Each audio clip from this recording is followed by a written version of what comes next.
Hey you guys, today we'll be looking at Data-Xehanort. I was planning on going through the data org chronologically, but I've been finding some really interesting things in this fight, so I wanted to cover it as soon as possible. Anyways, I don't want to waste your time, so let's get started with the breakdown. The fight opens the same every time. Xehanort will teleport out of the arena and rain down casts of darkness on you. 7 projectiles will be shot towards you, but can be blocked pretty easily. To make this attack harder to deal with though, 2 cannons will appear on either side of Xehanort to shoot at you with an unblockable attack. This cannon-like attack appears later, so we will take a closer look at it then. Xehanort is outside of the arena during this attack, so it is best to just guard the projectiles and evade the beams. You can still use magic though to damage him here.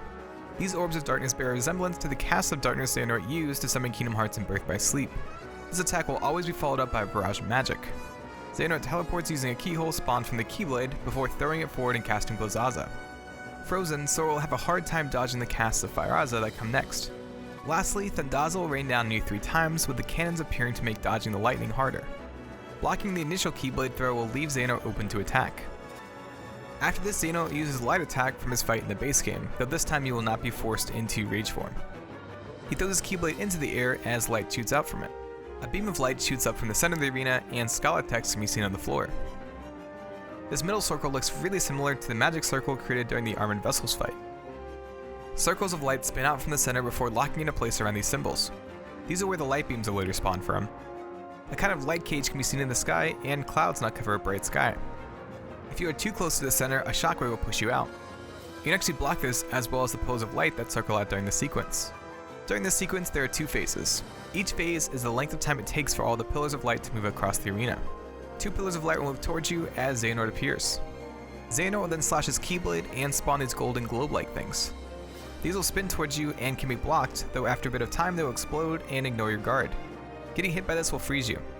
There are a ton of details on these globes. For some reason, all of the pieces have textures printed on them, even though you would hardly be able to notice it during actual combat.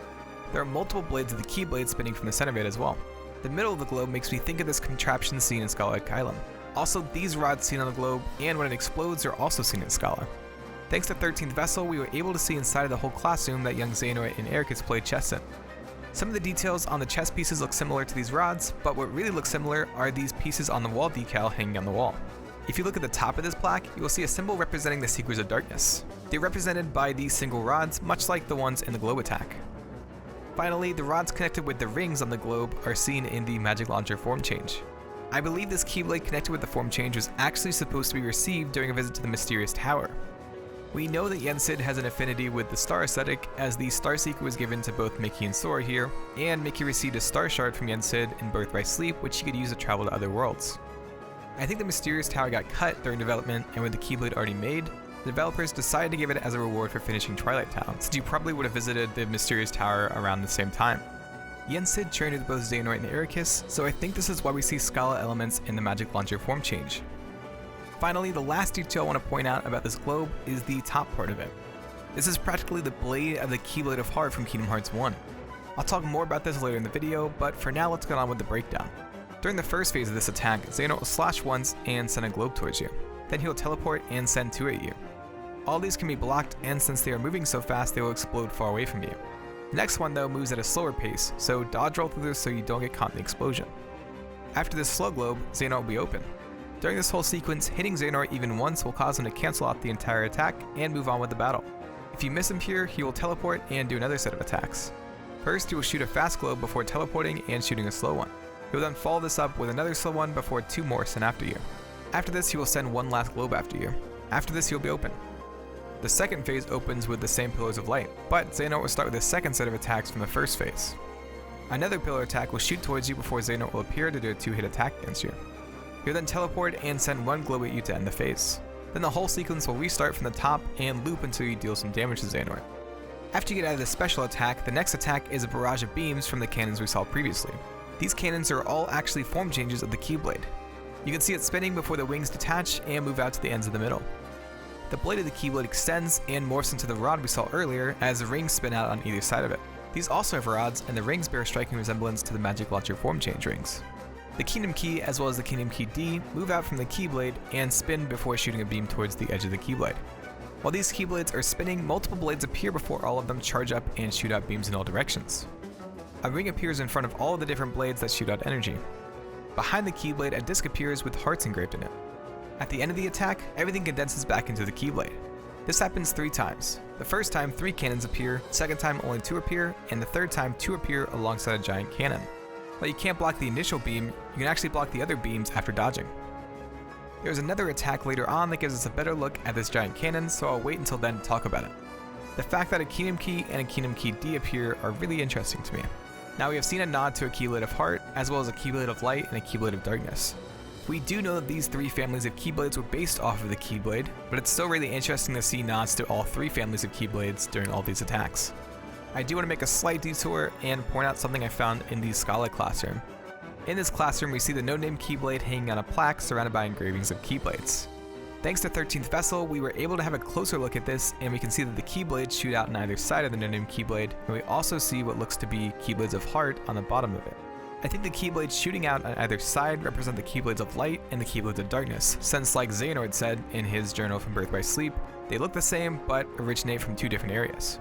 The no-name Keyblade lays at the center, and from what we've seen during the ending, this Keyblade somehow is replicated during the clashes between Light and Darkness, all morphing together to create the Keyblade and open Kingdom Hearts. This makes me think that the other Keyblades all originated from the original Keyblade, which is why we see nods to all 3 families of Keyblades during the Keyblades attacks.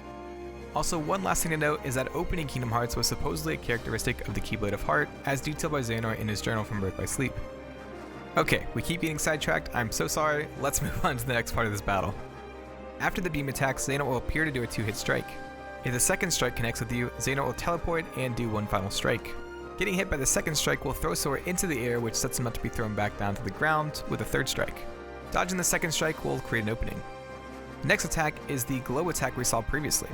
Xehanort will send 1 globe followed by 2, and then teleport 4 times, sending 1 globe each time. He'll be open after the last attack.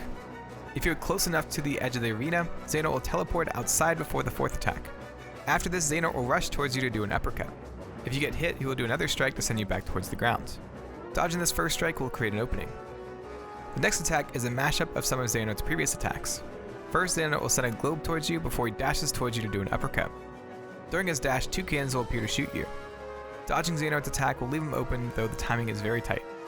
After this, Xehanort will do his magic barrage attack that we saw before. Next up are the giant cannons. There will be 4 beams pretty close together with a pause before 2 more cannons appear.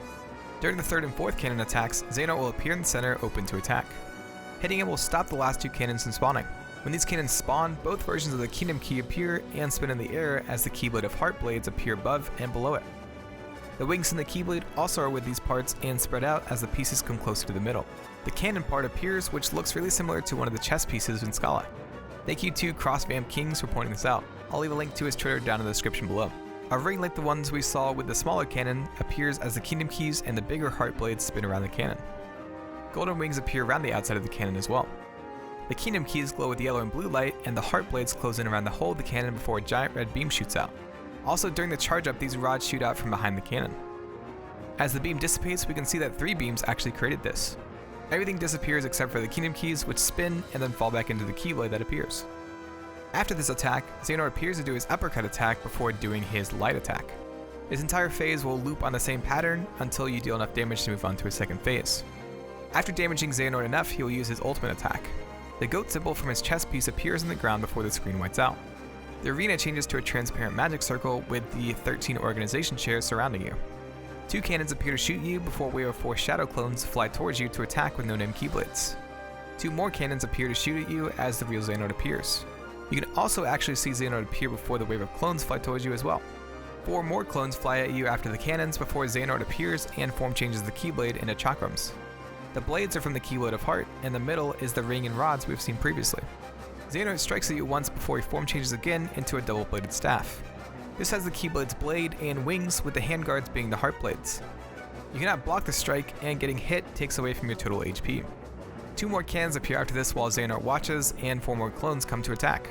At the end of the attacks, Xehanort teleports and strikes at you with his double-bladed staff, before form changing into his chakrams to strike at you. Xehanort then teleports away and 4 more clones fly at you again. As these strike you, a giant cannon appears. Xehanort appears again to send another 4 clones at you before teleporting and sending 2 globes towards you. Xehanort then spots 2 cannons and a giant one before 4 clones attack you.